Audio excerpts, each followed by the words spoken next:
Hello and welcome. I'm Anuj Gandhi from MIG Mission Business. We'll talk about Canada Startup Visa today. Canada Startup Visa, जैसे कि नाम suggest करता है या nomenclature है, एक स्टार्टअप वीजा है जिसमें कनाडा आपको डायरेक्ट परमानेंट रेजिडेंसी देती है। ये फेडरल प्रोग्राम है और बेसिकली इस प्रोग्राम के तहत क्या चीज़ों का हमें ध्यान रखना है, ये वीज़ा कैसे हमें इमिग्रेशन प्रोग्राम में कैसे आगे eligibility criteria, part of activities, process, time और खास करके इस परमानेंट रेजिडेंसी के लिए कैसे हम लोग अपने आप को तैयार करके till the end to end बात करेंगे जब तक कि हमें परमानेंट रेजिडेंसी नहीं मिलती। काफी सारे वीडियोस कनाडा स्टार्टअप पे बात करेंगे, लेकिन हम जो है इसको थोड़ा सा कहीं जगह पे जाके डिटेल में इसके बारे में थोड़ी बातें करेंगे कि प्रोजेक्ट क्या होना चाहिए, कैसा प्रोजेक्ट होना चाहिए, government particularly of Canada, IRCC in particular किन चीज़ों को खास ध्यान रखती हैं, वो चीज़ें मद्देनजर रखते हुए हमें अपनी फाइल्स, अपने प्रोजेक्ट, अपनी पिच डेक और आगे जो अपनी वर्किंग है कनाडा में जैसे उसमें इन्वॉल्व होना है वो कैसे रहेगा और कितने पीरियड ऑफ टाइम के बाद हम जो है अपनी एक्सपेक्ट कर सकते हैं वर्क परमिट पे जाने के बाद कि परमानेंट रेजिडेंसी मिलेगी हमें। तो शुरू करते हैं। कनाडा स्टार्टअप वीजा जो है एक फेडरल रूट है इमिग्रेशन प्रोग्राम के लिए कनाडा के लिए। जैसे कि नाम सजेस्ट करता है कि स्टार्टअप क्रिएट किया जाता है with an innovative idea. To start हम यहाँ पर एक कंपनी बनाते हैं जिसमें एक इनोवेटिव आइडिया होता है, वो पहले एग्जिस्ट ना करता हो कनाडा में। उसकी खास एक बात हम देखते हैं कि वो इनोवेटिव आइडिया वायबल हो, वो स्केलेबल हो, ग्लोबल लेवल तक वो मीट करे और बेसिकली उस आइडिया के पीछे पूरी रिसर्च हुई हो और वो नीड बेस्ड हो। वो आइडिया जो है कैनेडियन इकोनॉमी को बूस्ट कर सके, जिसमें एम्प्लॉयमेंट जनरेट हो सके, जॉब्स मिल सके लोगों को, आने वाले टाइम में एक्सपोर्ट क्रिएट हो सके या बेसिकली आप ये कह लीजिए हायर अमाउंट ऑफ टैक्सेस आ सके, तो किसी न किसी सिचुएशन में वो कैनेडियन इकोनॉमी को बूस्ट करे। और उसके साथ ये देखा जाता है कि वो कैनेडियन रेजिडेंट्स और सिटीजन्स को हेल्प करे वो प्रोजेक्ट। यहाँ पे जो हम बात करते हैं ये कोई भी ट्रेडिशनल और कन्वेंशनल बिजनेस स्टार्टअप में नहीं होता।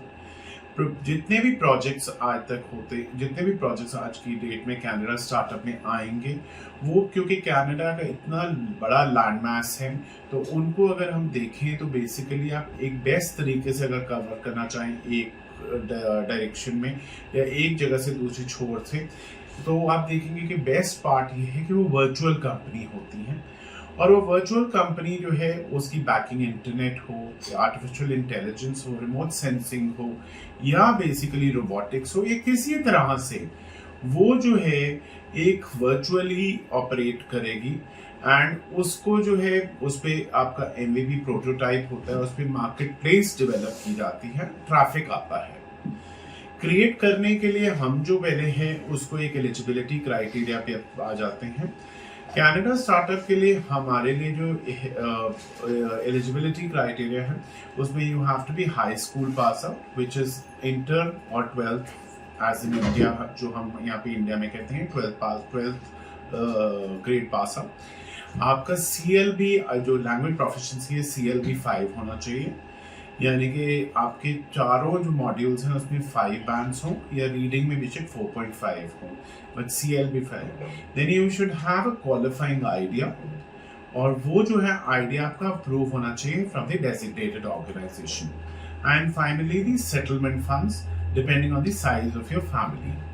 यहाँ पर हम डिटेल में अब जब बात करते हैं तो यहाँ पे क्वालिफाइंग आइडिया जो है वो एक नीड बेस्ड होना चाहिए, जैसे हमने कहा वो स्केलेबल होना चाहिए, वो एक किस्म से वायबल हो और ओवरऑल एक टाइम के बाद वो प्री रेवेन्यू से रेवेन्यू स्टेज और रेवेन्यू स्टेज से प्रॉफिटेबिलिटी स्टेज पे कैसे आएगा, वो सारी हम डिटेल स्टडी जो है उसकी पहले करते हैं।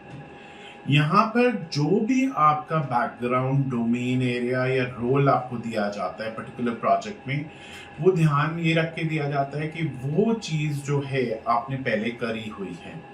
हम यहाँ पे जो बात कर रहे हैं पर्टिकुलरली कोई भी जो प्रोजेक्ट आता है या कोई भी प्रोजेक्ट हम जिस पे काम करते हैं उसमें हम ये देखते हैं कि पर्टिकुलरली जो आपका बैकग्राउंड है उससे रिलेटेड कहीं जो आपका जो डोमेन एरिया है उसमें आप बेस्ट कहाँ फिट बैठते हैं उस प्रोजेक्ट में। हम इसमें 1 से लेकर 5 लोग कोहोर्ट बना सकते हैं या सिंडिकेट बना सकते हैं। ऑप्टिमम डिपेंड करता है, कई लोग एक भी उसको ऑप्ट कर लेते हैं, कई लोग उसको 2 से ज़्यादा 3 या 4 या 5 डिपेंडिंग कि किस तरह से उस प्रोजेक्ट की नीड है और किस तरह से उसके फाउंडर्स या को फाउंडर्स उस पर काम करेंगे। यहाँ पे जब हम एक प्रोजेक्ट को लेके आते हैं और एक कोहोर्ट बनाते हैं और बेसिकली उस कोहोर्ट पे हम जब अपनी ट्रेनिंग शुरू करते हैं, प्रोवाइडेड बेसिकली आपके रोल्स जो डिफाइन होते हैं, हम यहाँ पे देखते हैं कि आपका बैकग्राउंड उस रोल के साथ काफ़ी मैच करे इजीली। उसमें एक पर्टिकुलर और हमारी चीज़ यहाँ पे रहती है कि आप जो जितने भी फाउंडर्स हैं, को फाउंडर्स हैं, दे अंडरस्टैंड कि एक दूसरे की जो भी जॉब प्रोफाइल्स हैं या किसी तरह से कोई भी एक एरिया ऑफ फंक्शन, जो फंक्शनल एरिया की जो एक्सपर्टीज हैं वो भी आप अंडरस्टैंड कर सकें। क्योंकि कोई ऐसी सिचुएशन भी हो सकती है कि कभी एक कोई को फाउंडर किसी वजह से नहीं वो परफॉर्म कर पाते वो वाली टास्क, तो probably you have an understanding of that particular function. यहाँ पे जिस तरह से हम बात करते हैं कि ये प्रोजेक्ट को हम जैसे ट्रेनिंग आपको प्रोवाइड करते हैं, इस ट्रेनिंग को आपको till the time probably you get into the skin of that character of that role, उसके बाद हम देखते हैं कि आप you well versed with the whole project, you have the idea, and probably we take it further to the incubator team for the final approval. Now here we talk about the business incubator route only. Business incubator doesn't have any stake, he has an advisory and a guidance role. He finally, if acknowledges, gives you on the recommendation of the business incubator through the IRCC, you get your letter of support and the commencement certificate also, commitment certificate also.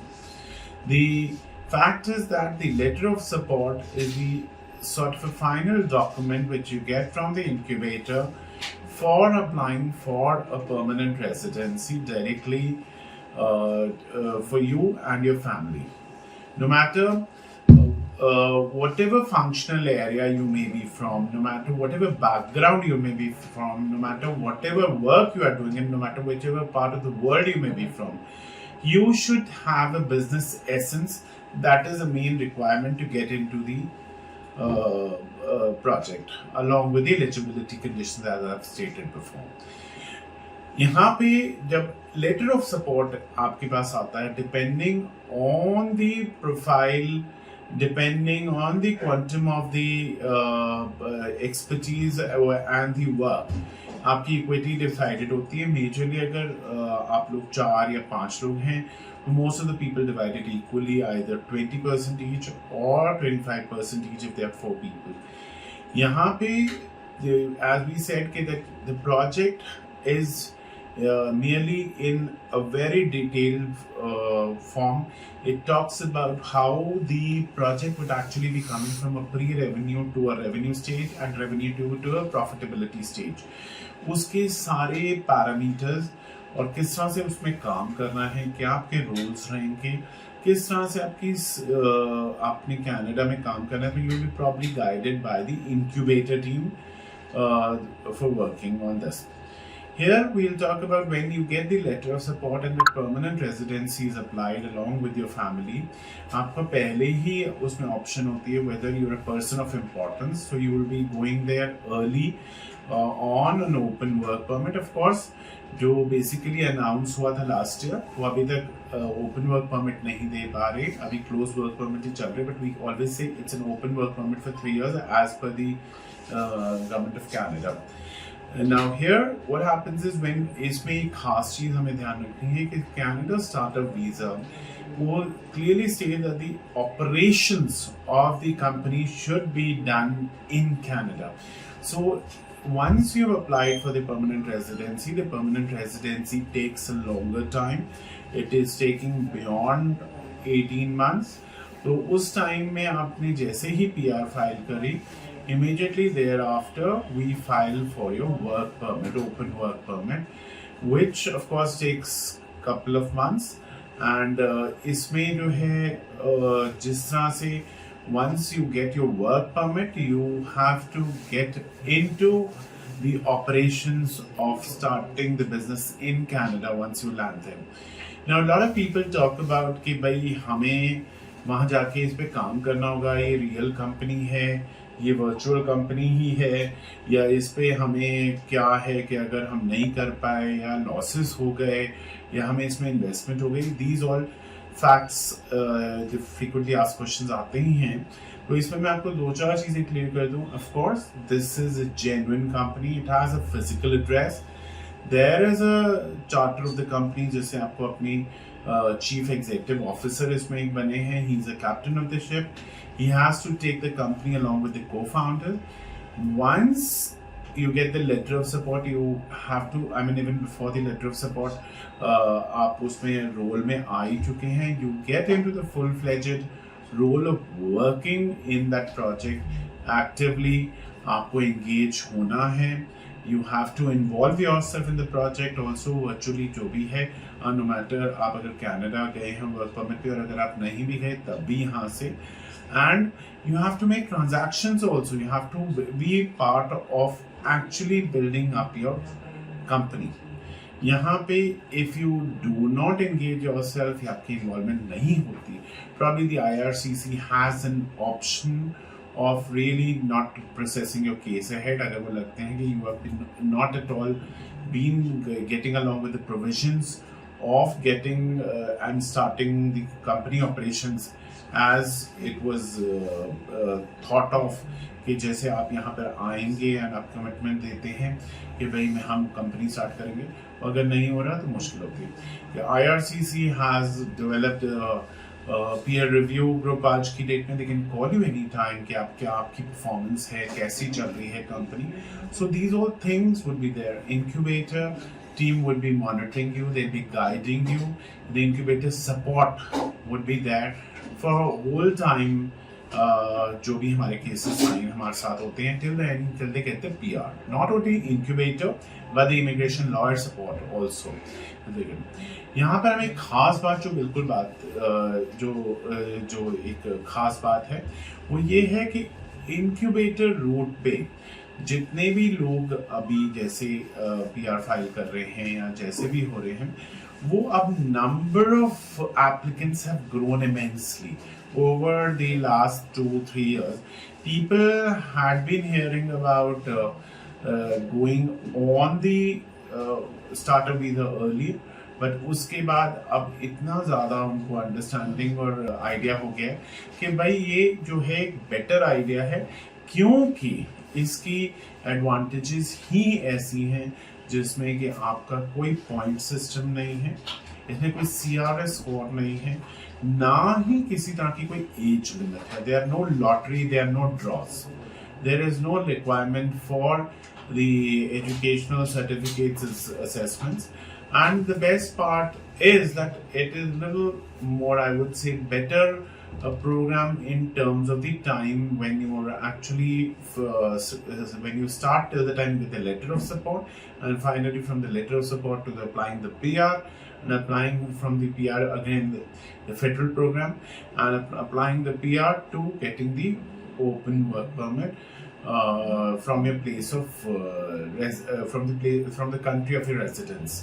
यहाँ पे एक चीज़ और जो खास है, क्योंकि हमने यहाँ पे जो बात करी कि बेसिकली जितना भी टाइम हम यहाँ पे देखते हैं, जितने भी लोगों ने अप्लाई किया है, एक स्टैटिस्टिक जो हमारे पास उभर के आ रहा है कि लास्ट ईयर के मुकाबले the government of Canada has increased the number of quota for the permanent residents to 3 times. So it's a good sign. And जैसे कि मिनिस्टर ऑफ इमिग्रेशन ने भी पहले अनाउंस किया है कि this is a program which is here for long to stay. It will be there and probably इसीलिए हमने देखा लास्ट ईयर अबाउट 1250 एप्लीकेंट्स को जो स्टार्टअप पे गए थे, they have been given permanent residency also. Now अगर आप कोई और क्वेश्चंस पूछना चाहें किसी तरह से, जो आपके particularly very particular questions relating to your profile और द असेसमेंट, आप हमारे जो ये नीचे लिखे गए फ़ोन नंबर्स हैं, इन पे किसी से भी कॉल कर लीजिएगा। हमें आप ईमेल भी कर सकते हैं, और हमारी वेबसाइट पे भी आप विज़िट कर सकते हैं। और दूसरी चीज़ ये है कि हमारे ऑफिसेज आपको दिल्ली में, इंडिया में, गुजरात में, बड़ौदा में, और कनाडा में आपको मतलब लोकल हेल्प के लिए हमेशा we are there for you. Thank you so